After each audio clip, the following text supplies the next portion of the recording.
Es viernes, ya empezó el fin de semana y hoy en Es la Hora de Opinar con Héctor Zagal, Jorge Pedro Uribe y Enrique Ortiz vamos a platicar de las leyendas mexicanas. Historias que han pasado de generación en generación. Así que quédese aquí en Foro TV que ya comenzó la Hora de Opinar.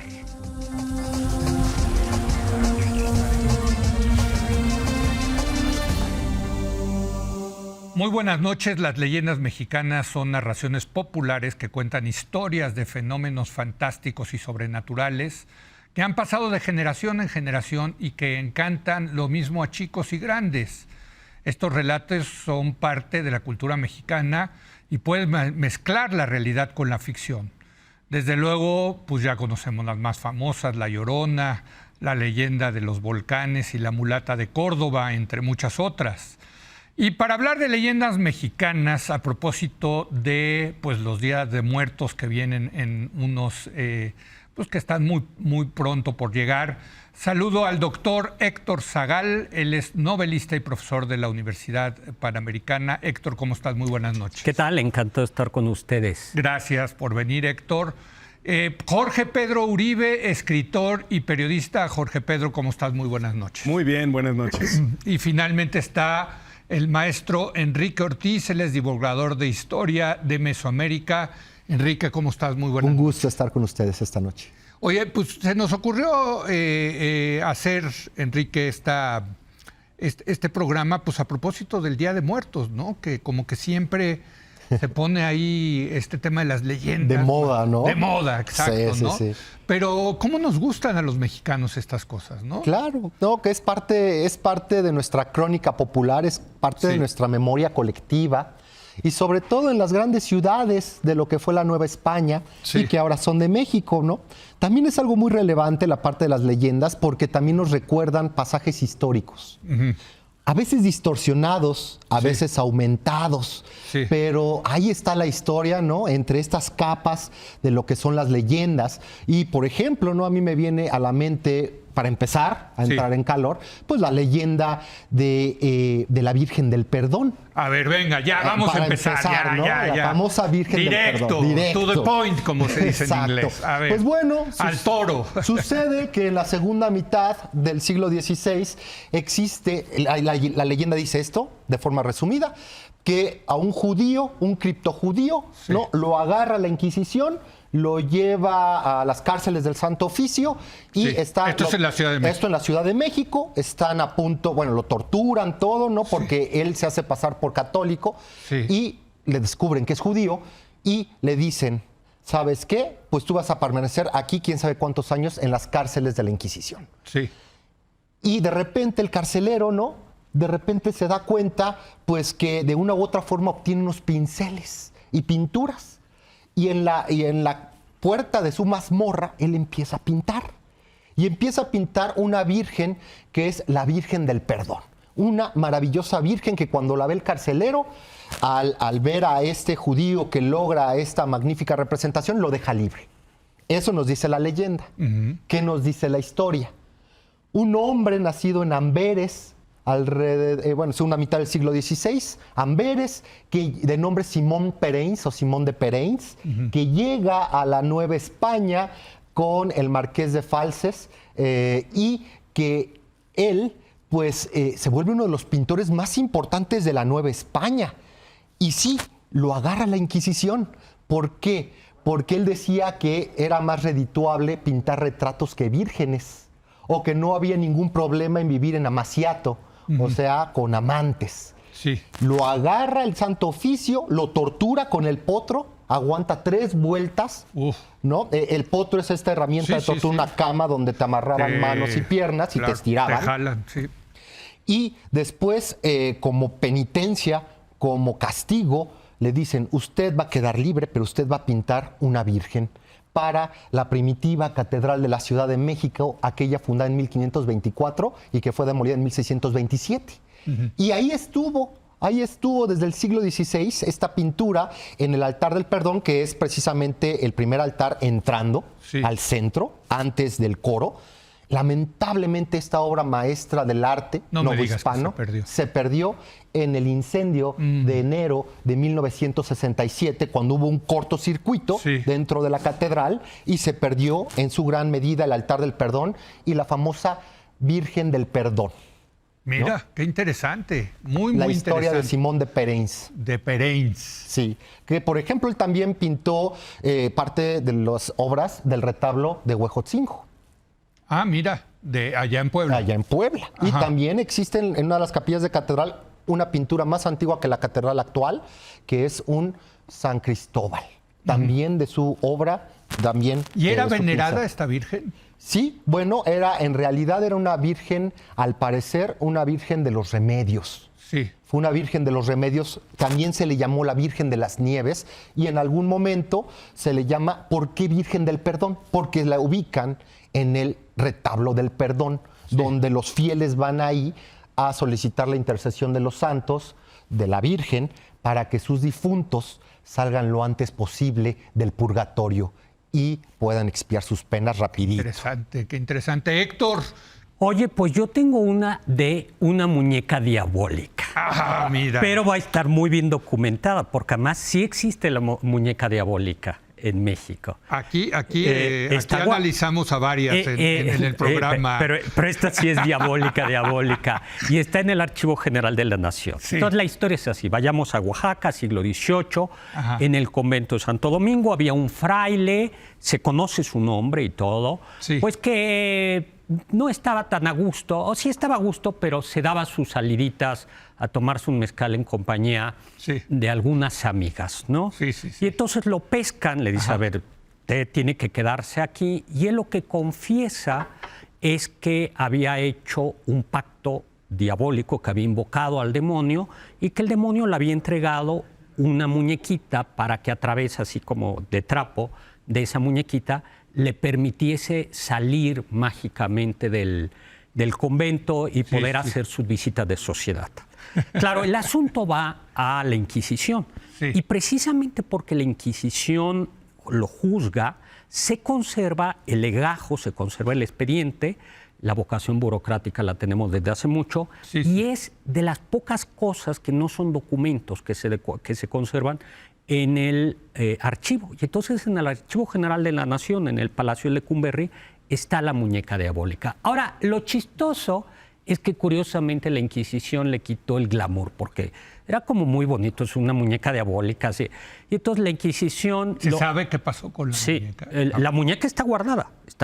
O sea, ¿en dónde? En el Archivo General de la Nación. Ah, ahí la mantienen, junto con el archivo, digamos. Exactamente, está como y es una muñeca de trapo.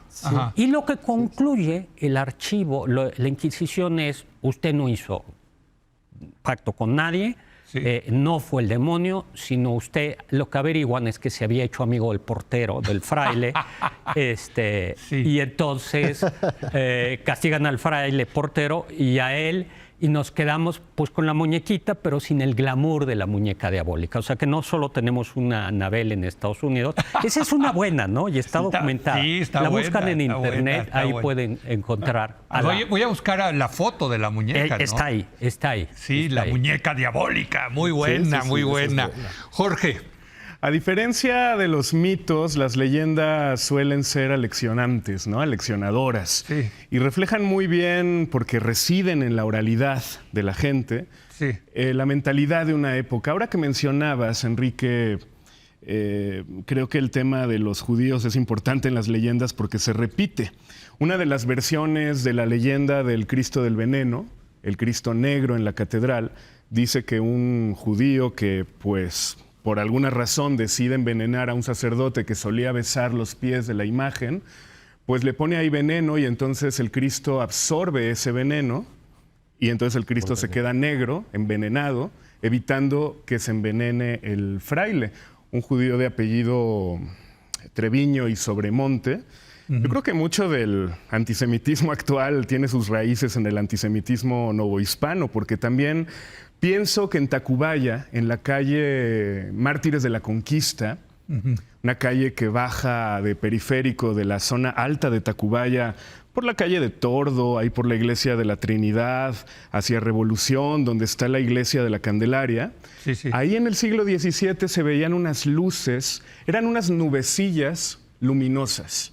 Era lo que hoy podría, si hoy lo viéramos serían más bien como ovnis, pero bueno, en el siglo XVII lo veían pues como unas apariciones que salían en la noche recurrentemente y que claro, después de haberlo visto los vecinos de Tacubaya mucho tiempo, llegan a la conclusión de que son judíos, que están arrepentidos y que por eso van caminando por la calle Mártires de la Conquista, que en aquel entonces toma el nombre, era la calle del Chopo, pero en aquel momento entonces toma el nombre de calle de las ánimas, por las ánimas que llegan a la iglesia de la Candelaria en Tacubaya. Y es una de las leyendas que se salen del centro, porque casi todas las leyendas ocurren en el centro histórico, pero también fuera, en Tacubaya, en Coyoacán, en otros rumbos y en diferentes partes del país, hay muchas historias por el estilo, ¿no? Qué interesante. A ver, vámonos a tradicionales, ¿no? Y desde luego tenemos que hablar, estamos en la época, pues, La Llorona, ¿no?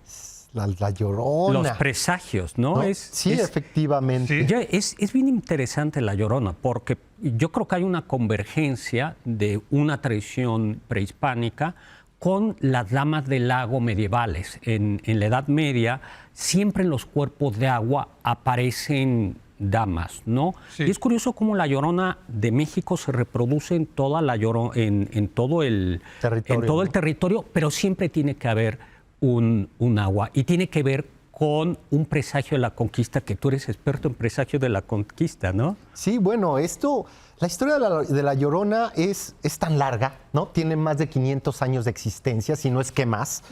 ¿Por qué? Porque, bueno, se dan estos presagios funestos que el principal protagonista es nada menos que el güey Tlactoani Motecuzomatzin. Y, bueno, alrededor de 1510, 1511, y entre ellos está que en Mexico, Tenochtitlan, el gobernante escucha por las noches y la población también una voz femenina que llora, que llora en las noches, ¿no? Y dice, ay, hijos míos, ¿y ahora a dónde os llevaré? ¿No? Y esto en náhuatl, En náhuatl, sí, esto obviamente ya está documentado por los informantes de Fray Bernardino de Sahagún, ¿no? Y por eso dice, ahora a dónde os llevaré, ¿no? Claro. Y entonces se escuchaban estos gemidos y se interpreta que esta mujer en realidad es una diosa prehispánica, Cihuacóatl. ¿Qué significa esta palabra? Pues mujer serpiente. Una deidad que protegía a las mujeres que morían dando a luz y que por lo tanto alcanzaban el paraíso solar, el Tonatiuhichan, la casa del sol, porque obtenían el mismo estatus que un guerrero que moría sacrificado o en guerra. Mira. El campo de batalla de las mujeres nahuas era la labor de parto. Sí, sí. Era igual de riesgoso. Sí. Y entonces esta deidad protegía a las mujeres que morían dando a luz y a las guerreras mujeres, y también vinculada con la guerra y el sacrificio. Sin embargo, pues bueno, también nuevamente vuelve a aparecerse esta mujer cuando cae Tenochtitlan, 13 de agosto de 1521. Empiezan a salir las multitudes de mexicas, tenochcas derrotados, y también ahí hay testimonios de que cuando van saliendo se vuelve a escuchar la voz de esta mujer, ¿no? Otra vez en náhuatl. Otra vez en náhuatl. Ay, Sí. hijos míos, y ahora a dónde os llevaré. ¿No? Imaginemos una ciudad destruida en la lluvia, bueno, lloviendo, agosto, la destrucción, la muerte, la peste, la viruela, y ahí van saliendo miles de indígenas que sobreviven a la Es conquista, curioso, ¿no? Enrique, que... Y nada más, ¿no? Ya para terminar, la parte de que en el siglo XVI Se relabora. se relabora, y hay testimonios de grandes, pues bueno, de Cervantes de Salazar, ¿no? Que fue un gran académico de la Real y Pontificia Universidad de México. Y él lo comenta, y ya para finalizar esta intervención, es que se dice que ella camina de poniente a oriente. Llegaba a la Plaza de Armas, iba vestida siempre de blanco, no como se ha escuchado que con cabeza de caballo o descarnada, no, una mujer indígena con sus cornezuelos, típico peinado nahua, y que ahí en la Plaza Mayor da un gemido, grita y continúa su andar hasta el oriente, donde finalmente se sumergen las aguas de lo que sería el lago de Texcoco. Es curioso que Bernardino de Sahagún, que es padre de la antropología, no solamente en la Nueva España, sino en Occidente entero, hace un trabajo que se le puede considerar histórico, serio, de recoger, hacer etnología, ¿no? Testimonios de la gente que estuvo presente durante los hechos de la conquista, y este afán de cuéntenme cómo era la vida nahua, específicamente mexica, antes de que llegáramos los españoles. Y es un trabajo monumental que ha estudiado León Portilla, que es tomado muy seriamente. Pero si tú te metes a estudiar la obra de Sahagún, su historia general de las cosas de Nueva España, aparecen historias como esta, o hay un capítulo dedicado a los fantasmas que había en Tenochtitlan antes de que llegaran los españoles. Por ejemplo, uno que hacía ruidos como que estaba cortando la madera de noche, y quien salía de noche y escuchaba ese ruido tenía que perseguir esa figura. Esa figura abría su pecho, había como una portezuela, mostraba su corazón. Tú tenías que agarrar el corazón de ese fantasma, de ese Tetzahuitl, de ese espanto, y entonces esa figura te daba una espina de maguey, lo que significaba una especie de bendición.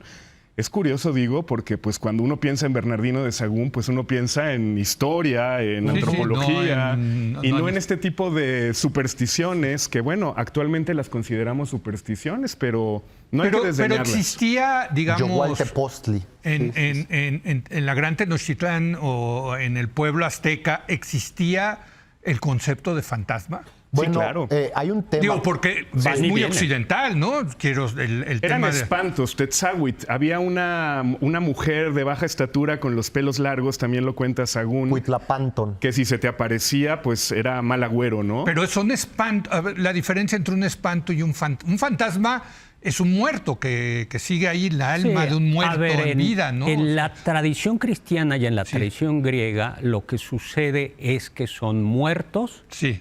Que pueden venir a aparecerse habitualmente a pedir algo. Sí. Que es, si están condenados, y de esos hay muchas leyendas, para decirle, pórtate bien. O si son ánimas que están en el purgatorio, para pedir oraciones, ¿no? Eso es como el fantasma. Pero eso es el fantasma occidental. Exacto, es un concepto occidental. Es el griego, es el griego y el cristiano. Porque hay... Y yo creo que aquí son deidades que van y vienen, ¿no?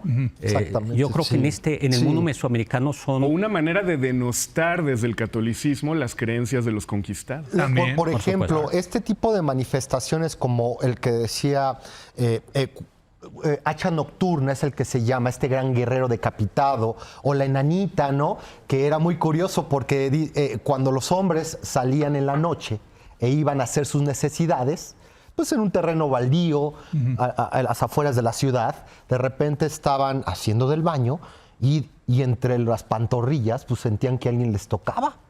Y era una enanita con pelo largo, peluda, que era Huitlapanton. Estas manifestaciones, los antiguos nahuas pensaban que eran desdoblamientos de los propios dioses, que eran manifestaciones divinas. Por ejemplo, Yohualtepostli era un desdoblamiento, una manifestación de Tezcatlipoca. Pero si son dioses, entonces no te deben de dar miedo. Bueno, es que había dioses... No, o sea, porque el fantasma es una figura que da miedo, que da terror es en que algunos casos, ¿no? El fantasma occidental, sí, digamos, lo que ¿no? sucede es que yo creo que el Dios cristiano es un Dios que es bueno, benévolo. Sí. No hay estas dualidades, ¿no? En todo caso, es que había dioses que eran terribles. En todo caso está el demonio y los dioses, ¿no? Y esto es lo que en el mundo mesoamericano no tenemos al Dios completamente bueno, ¿no? Entonces sí daban miedo. Sí, por ejemplo, Tezcatlipoca era el espejo humeante de obsidiana, que era un dios que le decían Moquequeloa, que significa el burlón. ¿Por qué el burlón? Porque se burlaba del destino de los hombres. Es esta impermanencia, ¿no?, que de repente uno puede encontrar en el budismo, ¿no? De que un día tienes, un día no tienes, un día eres sano y un día estás enfermo. Esta impermanencia es, digamos, Tezcatlipoca la personaliza o la representa en el mundo náhuatl. Bueno, el Tezcatlipoca negro, porque son 4, el Tezcatlipoca negro es travieso, hace temblar a la gente, es un dios que no es benevolente como el cristiano recién llegado en el siglo XVI. Y esto, bueno, me hace pensar en la leyenda que he contado antes del Cristo Negro de la Catedral. Sí. Porque las leyendas también son una forma de reemplazar o hacer de que permanezcan las creencias, pero bajo otro disfraz, ¿no? Entonces, el Cristo Negro de la catedral de Porta Coeli, en realidad, no es otra cosa más que un Tezcatlipoca negro transmutado en Cristo Negro, ¿no? Sí, el color, ¿no? O sea, por ejemplo, si no mal recuerdo, en diferentes lugares, todavía en la República Mexicana hay Cristos negros. San Román, en Campeche. Sí, es muy común. ¿Por qué razón? Porque Tezcatlipoca era el dios que cuidaba a los comerciantes, que protegía al tianguistli, al mercado. O sea, es parte del sincretismo mexicano, claro digamos, que sí. ¿no? Sí, y efectivamente, por eso es negro el Cristo. Ahora, déjenme regresar a La Llorona. ¿Por qué sigue siendo una de las leyendas? Digamos, es la gran leyenda. Es que ¿no? se reelabora, que eso es lo fantástico, porque en el virreinato se suma lo prehispánico, se reinterpreta, Pues y la la historia de México, La ¿no? Llorona Sí. termina siendo que es una tragedia recurrente, es una mujer que es engañada, es indígena, un español tiene hijo con ella y el español le encuentra otra española y gracias por participar. Y entonces este arquetipo de la mujer engañada que mata a sus propios hijos y luego se ahorca a ella, eso es la Llorona virreinal. Entonces toma el elemento de hay mis hijos, pero ahora llora por los hijos que ella misma La Llorona mata a sus hijos. Claro. Los ahoga. Los ahoga. Sí. Los ahoga como venganza porque contra el amante. Contra el padre, digamos. Exactamente. Ahora, La Llorona, ahora que fue la pandemia, hubo gente que aseguraba que se escuchaba durante las noches en el centro histórico. Pues mira, yo que venía diario aquí a Foro ¿Le TV, escuchabas? No, lo que sí es que el silencio era aterrador, ¿eh? Eso sí se les puedo decir. Si o sea, la ciudad, cuando estábamos confinados, los medios sí podíamos circular, teníamos permiso especial.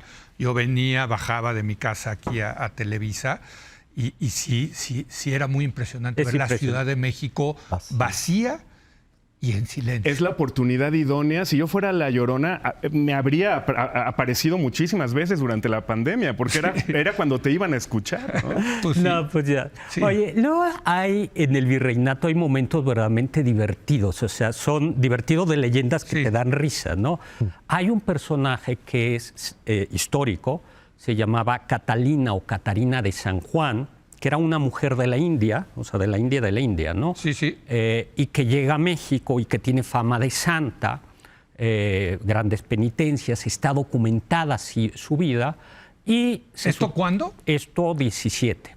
Siglo XVII, correcto. XVII. O sea, virreinato. Virreinato, ¿no? Sí. En pleno virreinato. Está documentada su vida y la querían canonizar. Y entonces tiene muchas apariciones que ella narra de Jesucristo, se le aparece Jesús. Pero entonces lo divertido es que en ocasiones Jesús se le aparecía como venía pues semidesnudo, y entonces Santa Catarina le decía, vístase por favor y no se me presente así.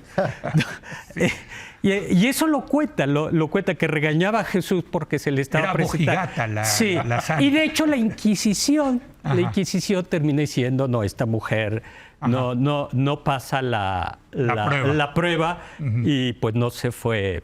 Pero bueno, yo creo que en el virreinato es las puertas, como en el mundo mesoamericano, las puertas de lo natural y lo sobrenatural están abiertas. Este es un mundo poblado por ánimas, por demonios, por ángeles, pero la gente ordinaria lo cree, ¿no? Entonces, no, claro. Y al día de hoy se sigue creyendo. Bueno, para terminar y irnos a una pausa, pues La Llorona permanece, ¿no? Se han hecho películas, caricaturas, en fin, ¿no? ¿Es parte de la historia de la Ciudad de México, diríamos? Sí, Por supuesto que sí. Claro. Y no solo de la ciudad, es como un arquetipo que se repite en todos lados. Exactamente. En México. En donde hay agua, aunque sea el desierto, si hay lloronas. Hay lloronas, hay muchas Yo he lloronas. escuchado lloronas en Aguascalientes. No, en Yucatán. Está vinculado con una diosa prehispánica, el Ixtabay, que le daba acogida a aquellos que se suicidaban.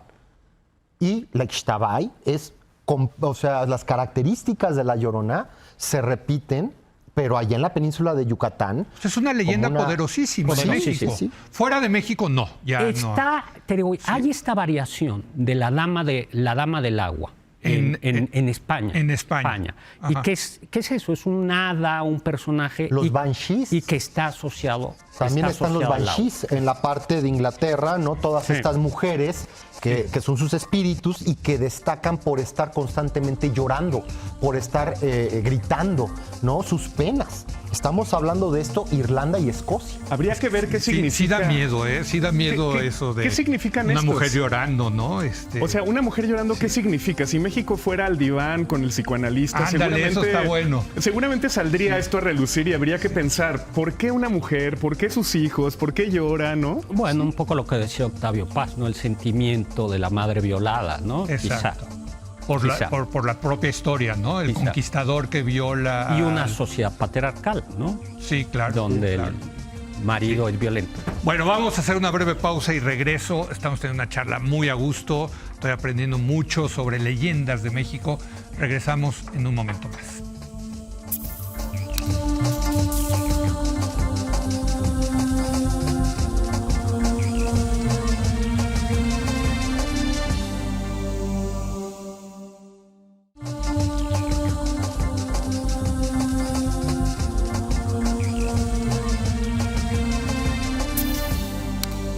Yo que soy un escéptico en todas estas cosas, me parecen fantásticas estas leyendas, pero el tema de la credibilidad, Héctor, en estas leyendas. No, a ver, yo soy también bastante escéptico, ¿no? Yo creo que son acontecimientos... A ver, yo pienso sobre todo... Es algo histórico, es algo... A ver, es parte de... Sí hay un acontecimiento que se reinterpreta. Exacto. Y yo creo que pasa con los vampiros, con los tecolotes. A ver, yo imagino al hombre de las cavernas, cerca del fuego. Tú eres parte del eslabón de la cadena alimenticia. Sí. Si te alejas del fuego, te comen. Y entonces ver de repente estas criaturas como una lechuza, como un murciélago. Claro, y no había electricidad, no había nada. Que pueden, claro. pero que pueden operar en la noche. Claro, dices, esto es sobrenatural, ¿no? Estas criaturas, y a mí me parece que ese es el... Ahora, ¿qué otra? A ver, la Tlahuelpuchi. Venga. Saumador luminoso. Venga. Esa todavía está viva en la zona tlaxcalteca. Entonces, puede ser o una diosa o varias diosas que bebe sangre de niños. Aunque mis alumnos luego llegan también todos los lunes ahí, dicen que fue la Tlahuelpuchi, ¿no? Y que tiene unas características interesantes, porque como la leyenda sigue, una es niños, mujeres, a veces está en los caminos y se puede disolver en humo, ¿sí? O convertirse en animales. ¿Pero mata a los niños? Sí. O sea, les chupa la sangre. Y que es un caso muy interesante porque en realidad en el virreinato no hay vampiros. No hay vampiros. Y que tiene que ver un poco con el tema de la sangre. O sea, ¿por qué también la sangre resulta tan atractiva? Por un lado, porque es vida, pero también da miedo. Y por eso los seres, o sea, regresemos, ¿no? Un ser que bebe sangre y que además vuela en la noche, bueno, hasta hace poco no se podía imaginar. Y yo creo que ese es entender, y yo creo que ese es el origen de estas leyendas, ¿no? Fíjate que en Europa hay varias leyendas asociadas a los judíos, por cierto. Son leyendas antisemitas de judíos que secuestran a niños y les sacan su sangre para hacer el pan de la Pascua, ¿no? Entonces sí, es como muy común este miedo a los niños de que te los secuestran y te los... ¿Sabes a quién también se le tiene miedo? No solamente al judío o al infiel. Sí. En el siglo XIX se le tiene miedo al liberal. Me gusta a mí esta leyenda que voy a contar, muy breve. Esta ya es del México independiente. Esto ya es el México independiente, mira, no hay monjas, no hay conventos, no hay fantasmas, no hay nada, sino que nace en el contexto de la Guerra de Reforma.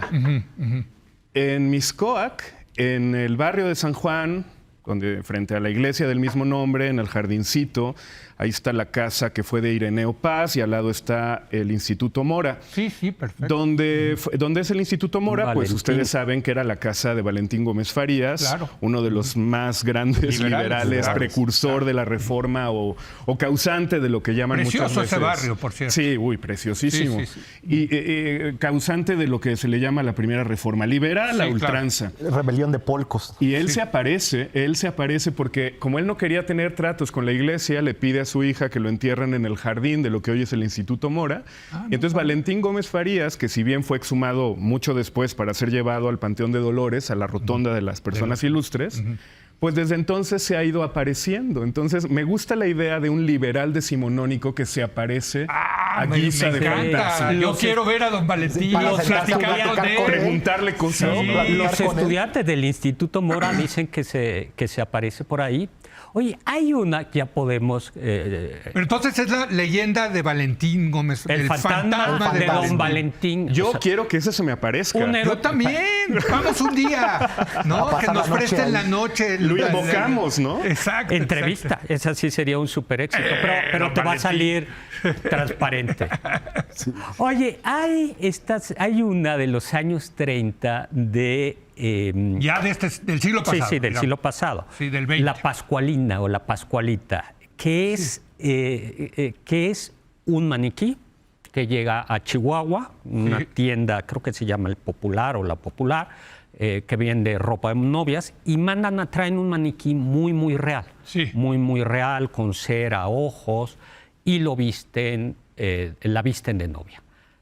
Y la leyenda es, claro, ese maniquí no era otro sino la hija de la dueña que murió en vísperas de su boda y que entonces fue embalsamada. Y ahora hablamos de embalsamamientos, ahorita me acabo y que aparece en la noche. Pero a mí me gusta porque Aparece reciente. en la noche. En la noche, o sea, toma vida. Toma vida. Toma vida. O sea, el maniquí se... Sí. Pero ya que Ajá. estamos hablando de embalsamamiento, esta no es leyenda, esta es historia. Sí. Está el caso de Tomás Mejía, que fue fusilado en Querétaro junto con Miramón Sí. y el Miramontes. Sí. Perdón, Maximiliano. Maximiliano, Mejía, son los tres. Maximiliano, Miramón y Mejía. Sí. Pero la viuda no tuvo para embalsamar y enterrar a Tomás Mejía. Y entonces lo guardó en su casa. O sea, hay fotos. Entonces está Tomás Mejía lleno de velas, vestido de militar, hasta que al parecer el presidente Juárez se entera de que pues tienen ahí y ya lo sepultan. Además se empezaba el Sí. cadáver a Sí, descomponer. hubo un embalsamamiento muy rudimentario. Muy rudimentario, Pero ok. era muy caro enterrar, era Sí. muy, muy caro enterrar a alguien y ya lo embalsamaron lo enterraron en el Panteón de San Fernando. San Fernando como de Gracias mala- a Juárez, al presidente Sí, Juárez. como de humor negro porque está el presidente Juárez y al lado está Tomás. y está al lado Tomás Mejía. Pero esa es de terror. ¡Qué horror! Porque tener además ahí. sí están las fotos, están las No, fotos de y Tomás algo muy Mejía. interesante. Las voy a buscar, seguro. Hay están algo en muy internet. interesante, ¿no? Por ejemplo, estamos hablando esto de 1867, Sí. 19 de junio. Imaginemos que en el virreinato en la Ciudad de México, la ciudad estaba llena de capillas, iglesias y cruces, ¿no? Como una cruz atrial. Sí. En cada esquina había estampas. Todo esto, la religiosidad permeaba en todos los En todos estratos lados, sí, sociales. sí, sí. Ahí donde está actualmente la Suprema Corte de Justicia, justamente al lado de Portacelli, había una cruz que se llama la Cruz de Cachaza. ¿Cuál era el propósito de esta cruz de cachaza? Las personas muy humildes, cuando se le moría a alguien, iban ahí, iban arrastrando a su muerto, ¿no? Lo iban cargando, posiblemente ya está envuelto en un petate. Sí, sí. Ellos se sentaban en estos pequeños escalones que rodeaban esta cruz de cachaza. Ahí sentaban a su muerto y ellos empezaban a pedir limosna para poder enterrar y pagar los mira. santos óleos. Mira. Porque recordemos que los sacerdotes pues cobraban Cobraban por por todo. todo. Sí, claro. Entonces, y para que no pensaran que se lo iban a gastar en un pulque o en un aguardiente, pues ahí estaba la evidencia de por qué estaban estirando la mano para pedir dinero, para poder pagar los santos óleos y poder enterrar a su muerto. Y a mí me gustaría platicarles una leyenda también muy interesante. ¿Por qué? Porque se dice que es el primer asesino serial de la Ciudad de México. Juan Manuel. Don Juan Manuel de Solórzano, ¿no? Él vivió en lo que actualmente es la calle de Uruguay. Ya su casa ya no está, era el número 90. Casi con 20 de noviembre. Casi 20 de noviembre. Pues por donde está el restaurante este, ¿Sí? ¿no? ¿Cómo se llama? Pero ahorita se me fue el nombre. Y bueno, don Juan Manuel es un hombre que tiene mucho poder económico y que tiene una esposa muy hermosa, Mariana de la Laguna, hija de mineros. Y de repente él dice, bueno, no pueden tener hijos la pareja, y él se frustra. Se siente muy triste, a pesar de todo el poder económico que tiene. Entonces él decide que va a ser franciscano. Llama a un sobrino de España que se haga cargo de sus negocios, pero en este transcurrir, pues él empieza con unos celos terribles, porque sabe o piensa que su esposa le es infiel. Ah, mira. Ajá. Y entonces, en su desesperación, no encuentra evidencia, se mueve por un lado, por el otro, pregunta, hace pesquisas, no encuentra nada. En su desesperación se le presenta el demonio, Lucifer o Luzbel, ¿no? Y le dice, tú tienes que salir todas las noches, a las 11 de la noche, ahí en esta calle, y matar al primero que te encuentres. Y ese va a ser, pues, el hombre con el que tu esposa está durmiendo. Hace eso, ¿no? Se pone su capote, la misericordia, la espada ropera, el gran capote. Y pasa una persona a las 11 y le pregunta, disculpe usarse, ¿no? ¿Qué hora tiene? Son las 11. Dichoso. Dichoso aquel que sabe la hora en que va a morir y lo acuchilla, ¿no? Y ya llega esa misma noche a su casa muy contento y dice, lo logré, ya. Se le presenta otra vez el demonio y le dice, ¿qué crees? No era él. Esa es tu penitencia. Vas a tener que salir todas las noches a matar a las 11 hasta que des con la persona con que te es infiel tu esposa. Y empieza a matar todos los días, diario. Empiezan a encontrar los serenos. ¿Esto es leyenda o es...? Esto es leyenda. Sí. Y empiezan a encontrar cuerpos en esa calle todas las noches, hasta que finalmente mata a su propio sobrino que regresaba una noche de trabajar. Le da terrible remordimiento, va a buscar a un franciscano, el convento grande de San Francisco, un sabio, y le cuenta, le confesa sus crímenes. Y le dice, tu penitencia va a ser que vayas a la horca de la Plaza Mayor, actualmente el Zócalo, y ahí tienes que rezar un Ave María y un Padre Nuestro. Va a la primera noche, ¿no? A las 11 de la noche, y escucha una voz que le dice un Ave María y un Padre Nuestro por el alma de don Juan Manuel. Sale corriendo y le dice, yo ya no quiero regresar, le dice al sacerdote. Tienes que seguir, es tu penitencia. La segunda ocasión vuelve a estar hincado en la horca, con los cuerpos ahí colgando, ¿no? La picota, a rezar, y ve cómo de la catedral se abren las puertas y salen unos frailes cargando un féretro donde él mismo va adentro. La tercera noche, pues lo único que se sabe es que al amanecer él aparece colgado en la horca. Se dice que los propios ángeles fueron tan grandes las penas de don Juan Manuel que los propios ángeles lo colgaron. Yo tengo una en la Plaza Mayor. No a ver, déjame, tengo que hacer una breve pausa. Regresamos, estamos hablando de leyendas de México en estas fechas donde se acerca el Día de Muertos. Regresamos.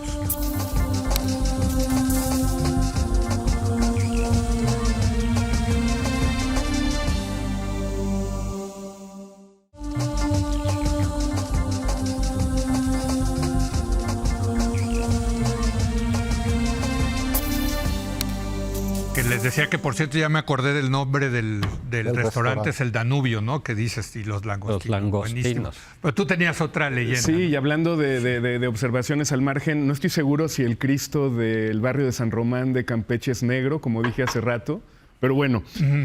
Tengo otra de la Plaza Mayor, lo que hoy es el Zócalo, que es, yo creo que mi favorita de todo el centro histórico. Finales del siglo XVI, inicio del XVII, aparece de súbito. Lo cuenta Luis González Obregón, una crónica que se llama Un aparecido.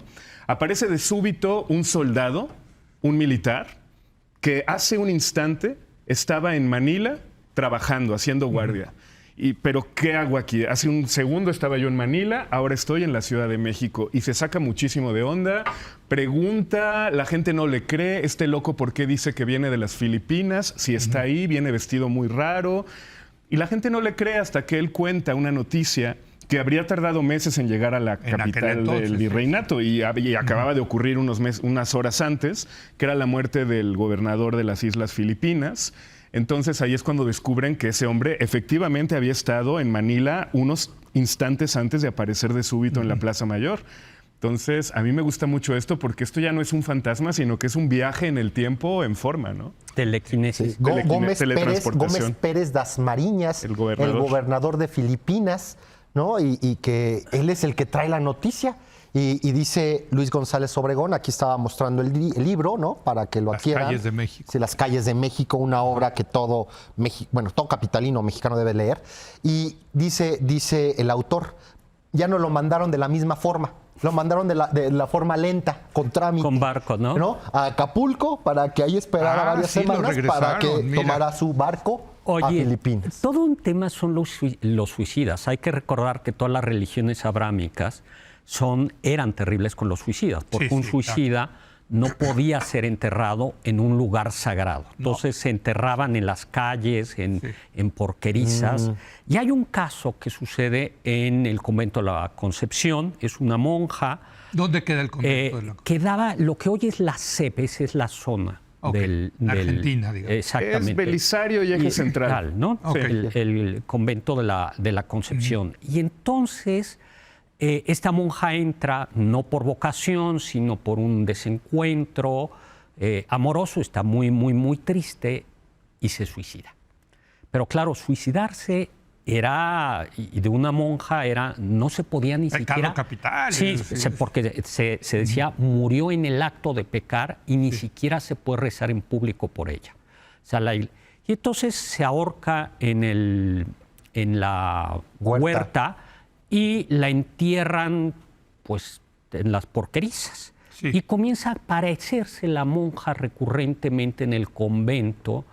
Y finalmente, que esta es una idea clave, lo que dicen, bueno, ¿y qué quieres? ¿No? Y entonces ella dice, sí, no estoy condenada, sino que no morí de inmediato y me alcancé a arrepentir, y entonces necesito que ustedes recen por mí para que pueda salir del purgatorio. Y ese es uno de los motivos por los que tanta gente, especialmente los ricos, dejaban dinero para que rezaran por sus almas, ¿no? El toque, y en las noches sonaba el toque de ánimas, ¿no? Sí. Y por eso digamos... ¿Qué era el toque de ánimas? De ánimas es la campana que anuncia justo el momento en el que hay que rezar por las almas del purgatorio. Esa monja, además, era hermana de los hermanos Ávila, ¿cierto? Que son los que conspiran con el hijo de Hernán Cortés. Los primeros son los insurgentes avant la lettre, ¿no?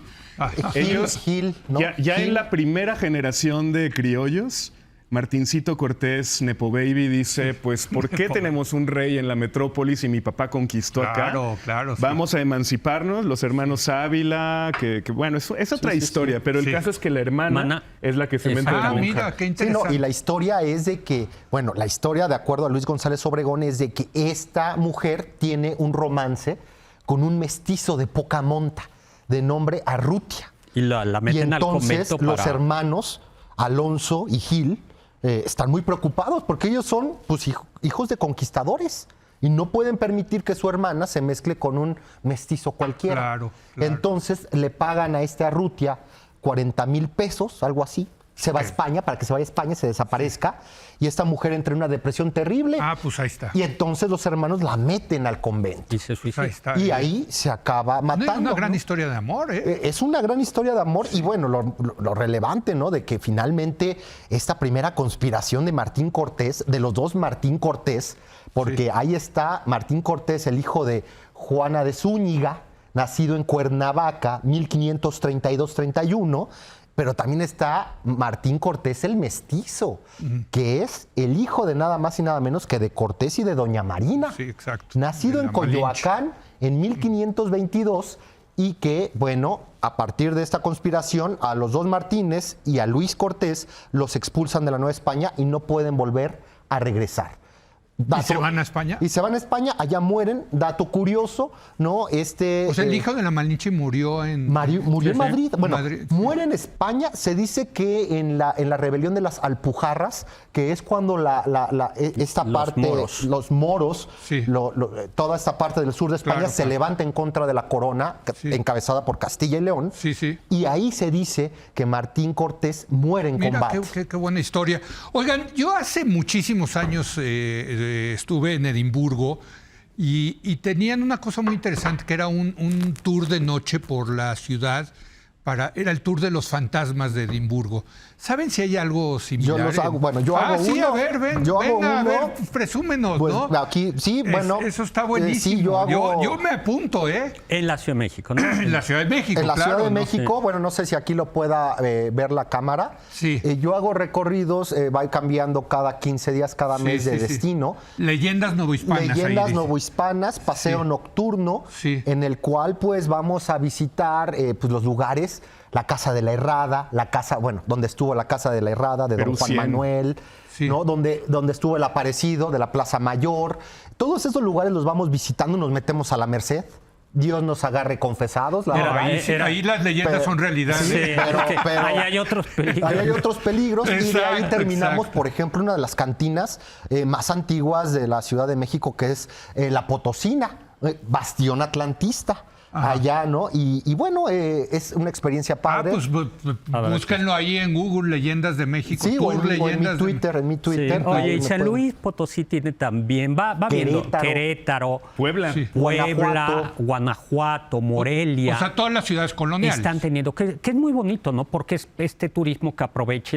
Además, habitualmente son chavos, gente joven, que se visten y hacen todos estos recorridos de leyendas. A mí me encanta. A mí me encanta, ¿no? Me encantan. Con historia, leyenda. Claro, eso es algo cultural, ¿no? Como decimos, o sea, detrás de las leyendas hubo hechos, hubo sucesos. Oye, iba a decir algo hablando de los entierros, a veces se encuentran en algunas iglesias, no solo en México, sino en Europa, cadáveres, cuerpos de niños. Y la historia es esta, es que había dos personas a las que no se podía enterrar en sagrado, a los suicidas, pero a los niños no bautizados no se les podía en un panteón.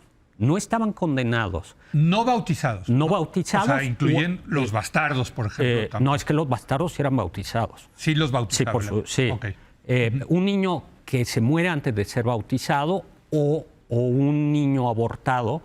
Y entonces lo que se hacía, al no poderse enterrar en un panteón, se enterraban no en las iglesias, sino en los conventos, en los jardines de las iglesias o en las afueras de la iglesia, que era una manera de decir que estén protegidos todavía por la iglesia. Y ese es uno de los motivos. A mí me pasó, un amigo estuvo restaurando una casa y justo encontró por Regina, encontraron restos de niños y si eran virreinales, ¿no? Mira, nada más. Y claro, eran porque estaban niños no bautizados. Oigan, leyendas de cementerios, como con los cementerios. El Panteón de Belén. A ver, venga, porque nos quedan 2 minutos. El vampiro, ¿no? Bueno, de nuevo. El vampiro. Es un vampiro en Guadalajara, es un personaje siniestro. Sí. Oscuro, sale de noche, comienza a haber una serie de muertes y sobre todo de epidemias. ¿En dónde? ¿Cuándo fue? En Guadalajara, siglo XIX. Porque no hay vampiros en el virreinato. Sí. Y entonces lo linchan, en pocas palabras, lo entierran en el Panteón de Belén en Guadalajara y la leyenda dice que tiene que estar el árbol, hay un árbol que crece ahí en su tumba, lo pueden ver, y que el día que se caiga ese árbol, el vampiro será liberado. Y en efecto siguen cuidando el árbol. ¿Y regresará el vampiro? Pues por lo pronto le echan mucha agüita al árbol para que no... Nosotros tenemos el Panteón de San Fernando en la colonia Guerrero, que más que un cementerio fantasmagórico, es un cementerio histórico. Claro. Ahí está don Benito Juárez, etcétera. Sí. Pero ahí platicando con alguien Benito Juárez no lo mandaron al panteón. No. Él tiene su propio lugar, ahí una tumba muy hermosa de mármol. Mira, yo no en sabía. El Panteón de San Fernando. Sí. donde conviven liberales y conservadores porque la muerte los iguala. Claro, claro. Y ahí, preguntando con alguien que limpia, pregunté quién de todos estos se aparece, ¿no? Francisco Zarco, Tomás Mejía. No, Juan de la Granja, el que trajo el introductor del telégrafo en México, un español que su escultura sobre la tumba, él está sentado en una silla y dice que a veces se para y otras veces se sienta. Me encanta que el fantasma más famoso de San Fernando sea Juan de la Granja y que solo haga eso. Sí. O cambia el bastón de mano. Y algo ya para terminar, sobre todo lo que comentaba el doctor Zagal, es importante, Día de Muertos, 28 de octubre. Pocas veces conocemos estos datos. 28 de octubre, Día de los Matados. Si alguien en la familia tuvo una muerte violenta, accidente vehicular, algo así, la ofrenda se tiene que poner desde el 28 de octubre. Porque ahí son las muertes violentas. 30 de octubre, cuando nos visitan las almas desde el limbo. ¿Por qué? Porque son esas personas que no fueron bautizadas, ¿no? Entonces, si tenemos una situación así en casa, es importante colocar la ofrenda desde el 28, si hubo una muerte violenta, o desde el 30, si alguien, un niño, ¿no? Muy pequeñito, no fue bautizado y se encuentra en el limbo. Y bueno, ya 1 de noviembre, pues es el Día de Todos los Santos y el 2 de noviembre de los fieles difuntos. Así es. Nos tenemos que ir. Me trajeron sus más recientes libros, Enrique Ortiz, La Última Victoria Mexicana, una novela Mexica, perdón. Sí. Una novela sobre la noche triste. Esa es... Sí, una novela que va desde la matanza de Templo Mayor hasta la noche triste, narrada por las personas que eran de a pie. Qué bonita portada, ¿no? ¿eh? Sí. Y con el árbol, ¿no? Ahí de Popotla al fondo. Se está muriendo, ¿verdad? El árbol. No, ya murió. Ya se murió, muertísimo. ya no existe, ya. No, nada más el tronco. Está el tronco, ¿no? Pero incinerado. Sí. Ahí está, ¿no? Sí. Bueno, Jorge Pedro Uribe Llamas, Crónicas de la verdadera conquista de Tenochtitlán a la Ciudad de México. Un libro aparentemente breve, pero muy denso, con mucha información. Ahí yo cuento, entre muchísimas otras cosas, por ejemplo, que el verdadero árbol de la noche triste, pues no está en Popotla, sino en Naucalpan. Ah, caray, mira. Es la historia de la conquista, pero escrita desde la imaginación y con un montón de digresiones hacia el presente. Es un libro de crónica, no de historia. Ah, interesante. Y finalmente de Héctor Zagal, El vampiro del virrey, un nombre prohibido, una leyenda negra. Sí, pues fíjate que en la Nueva España hablamos de fantasmas, espectros, pero no tenemos vampiros. Sí. Entonces yo dije, pues ¿por qué no traemos a un príncipe Transilvania a la Ciudad de México, a la Nueva España, aunque la pasa bastante mal con el sol y el ajo y las cruces, y es una historia de detectives. Le pican los mosquitos. Llegan a Veracruz, que era un olor espantoso. Entonces, en efecto, pues si los vampiros llegaron a Nueva Orleans en entrevista con un vampiro, pues yo creo que la Nueva España se merecía. ¿Es un archiduque austriaco o qué era? Es un príncipe, sí, es príncipe de Transilvania. De Transilvania. Pues un gustazo, la verdad. Gracias. He aprendido muchísimo, me he divertido. Ustedes son magníficos en este tipo de charlas. Les agradezco mucho. Gracias. Y muchas gracias a usted por habernos acompañado.